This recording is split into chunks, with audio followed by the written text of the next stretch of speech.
Shalom, shalom, que Dieu te bénisse abondamment. Voici, je veux te parler du ministère en plein temps auquel tu penses et que tu veux t'engager. Lorsque Jésus-Christ lui-même est venu sur la terre, mon frère, ses premiers instants sur la terre, il était charpentier. Donc il faisait du bois et aussi taillait des pierres, parce que dans le temps passé, dans la charpenterie, quand tu creuses en profondeur, tu vois que c'est le métier de bois et de pierre. Donc Jésus était un bosseur qui se blessait les mains. Et toi, depuis que tu as entendu que tu as appelé à servir Dieu, tu n'as pas l'envie de travailler. Et tu travailles dans ton cœur, tu as envie de tout arrêter. Frère, attention à toi. On ne se lève pas comme ça du jour au lendemain pour entrer dans le ministère en plein temps. C'est une étape. Quand tu as l'appel, tu dois te former. Tu vois là, je suis dans un garage. Voilà les choses que tu dois faire. Tu dois devenir garagiste quand tu as l'appel de Dieu. Tu dois devenir chauffeur de taxi quand tu as l'appel de Dieu. Tu dois devenir fonctionnaire quand tu as l'appel de Dieu. Tu dois devenir un peintre quand tu as l'appel de Dieu. Aussi longtemps que tu as l'appel de Dieu, ça ne t'empêche pas de travailler pendant une certaine période de ta vie. Et pendant que tu travailles, c'est le temps de te préparer au ministère en te mettant au pied d'un homme de Dieu qui t'enseigne la parole. Deuxième, si tu peux faire une école pastorale, vas-y. Alléluia. En dehors de ça, maintenant, tu dois avoir la formation pratique. C'est-à-dire ce que tu apprends, tu vas sur le terrain pour commencer à exercer au fur et à mesure. Si tu peux avoir une cellule, mets-toi dans une cellule et fais le ministère dans la cellule en entendant mes travails.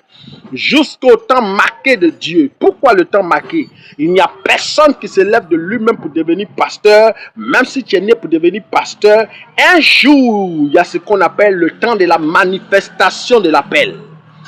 Un matin, tu vas entendre la voix de Dieu te dire, laisse tout et sais-moi. Mets-toi en plein temps. Moïse vivait sa vie de berger.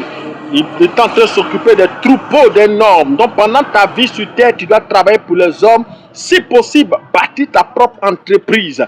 C'est avec ça que tu vas commencer ta vie et préparer aussi ton ministère.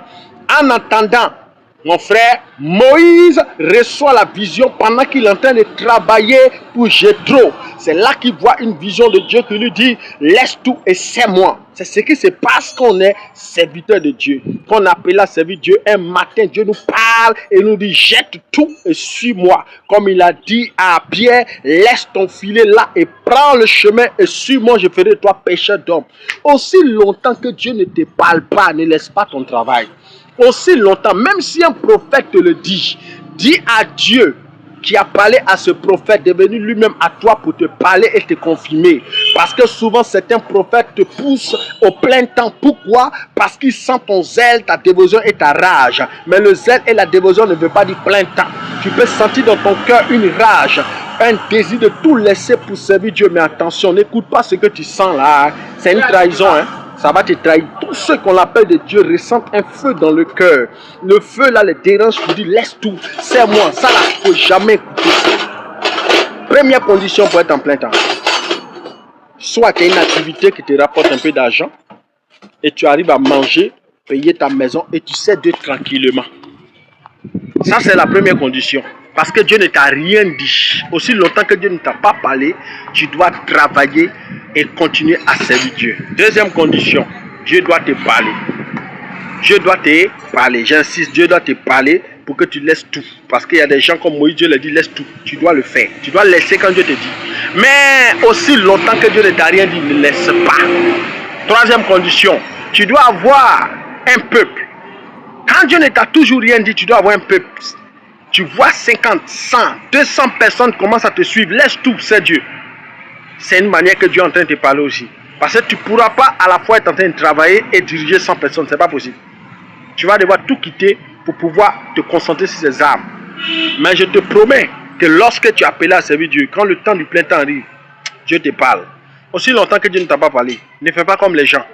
Tu vois les autres qui arrivent à se mettre en plein temps. Soit ils ont une femme qui sont assis financièrement, soit ils ont une activité qui leur produit de l'argent.